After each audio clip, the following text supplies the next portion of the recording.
పసుపు పంట దిగుబడితో నిజామాబాద్ జిల్లా మార్కెట్ కలకల్లాడుతోంది. ప్రభుత్వం ఏర్పాటు చేసిన డైరెక్ట్ పర్చేస్ సెంటర్తో అన్నదాతలు లాభాలు పొందుతున్నారు. దళారుల కమిషన్లు, హమాలీల కూలీలు లేకపోవడంతో హ్యాపీగా ఫీల్ అవుతున్నారు.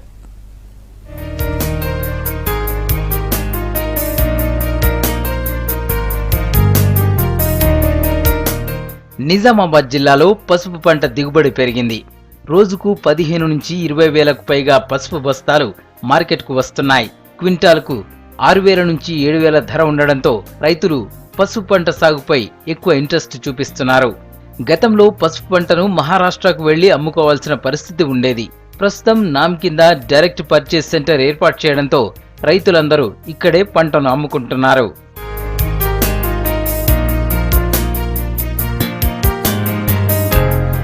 డైరెక్ట్ పర్చేస్ సెంటర్లో పసుపు అమ్ముకోవడంతో రైతుల ఖాతాలోకి వెంటనే డబ్బులు వచ్చేస్తున్నాయి. కమిషన్ ఏజెంట్లకు పర్సెంటేజ్, దాడువాయి డబ్బులు ఇవ్వాల్సిన పని లేకుండా పోయింది. మార్కెట్కు తీసుకొచ్చిన పసుపును కోడి చేసి ఎంత డబ్బు వస్తుందో ముందే చెప్పడంతో గిట్టుబాటు ధర వస్తేనే రైతులు అమ్ముకుంటున్నారు.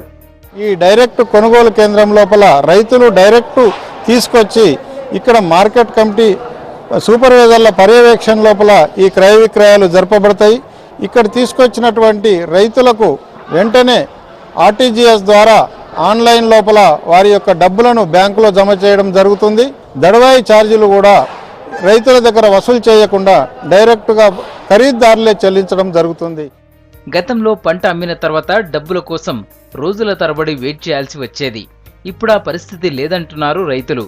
మంచి లాభాలు ఉన్నప్పటికీ కొంతమంది అధికారులు కుమ్మక్కై ధరలను నియంత్రిస్తున్నారని ఆరోపిస్తున్నారు. ఈనాంలో చాలా బాగుంది సర్వీస్, కానీ ఆఫీసర్లు కానీ చాలా పర్ఫెక్ట్ చూసుకుంటున్నారు. గతంలో మాత్రం మేము బయట అమ్ముకుంటే అడితి అని చెప్పేసి కమిషన్ ఉంటుండే, అది 2 రూపీస్ కమిషన్ మైనస్ అయిపోతుంది, రైతులకు గిట్టుబాటు అవుతుంది. అట్లాగే నెట్ అని చెప్పేసి కట్ చేస్తుంటుంది, అది సుఖం మాకు రైతులకు లాభం కలుగుతుంది. ఖచ్చితంగా ఈనాంలోకి వచ్చి అమ్ముకోవడమే చాలా బెటర్, రైతులకు మాత్రం లాభసాటిగా ఉంటుంది. వాళ్ళు కుమ్మక్కై రేట్లు పెడతలేరు బరోబరి. దీంట్లో ఒక 200-300 లాభాలు ఉన్నాయి రైతుకు. వీళ్ళ ఆఫీసర్ కూడా కొంచెం బాధపడి చేస్తారు పని. కానీ అందులో దుకాణాలకు పోతే మాత్రం అన్ని 2 కట్ చేసుడు అవి చేసుడు బాగా చేస్తారు. గతంలో ఇట్లా లేకుండే, ఇట్లా మోసాలు లేకుండే, ఇప్పుడు బాగా మోసాలు చేస్తారు. డైరెక్ట్ ఈ దీంట్లో బెనిఫిట్ ఉండదు కొంచెం, అందుకని రేట్లు పెడతలేరు. అయితే డబ్బులు తక్కువగా ఇస్తున్నారని ఆరోపిస్తున్నారు కొందరు రైతులు. క్వాలిటీ ఉన్న పసుపుకు బయట మార్కెట్లో ఎక్కువగా డబ్బు వస్తుందని చెబుతున్నారు. ఈనాం దాంట్లో వచ్చి ప్రతి వాళ్ళు రాస్తున్నారు, కంపల్సరీ రేట్ రాస్తున్నారు. కానీ బయట ఒక 100 రూపాయలు ఎక్కువ వస్తుంది రేటు, దాంట్లో 100 రూపాయలు తక్కువ. ఎందుకంటే ఖరీదారుకి ఎవరైతే వీళ్ళు కొంటారో ఖరీదారు నెట్ పేమెంట్ అందిస్తేనే ఇటు మాకు రైతులు కట్టిస్తారు. అయితే అలా లేట్ అయింది కాబట్టి రూపాయి తగ్గించే కొంటారు. ఇదైతే రూపాయి ఎక్కువ పెట్టుకుంటారు, నెట్ పేమెంట్ కట్టిస్తారు.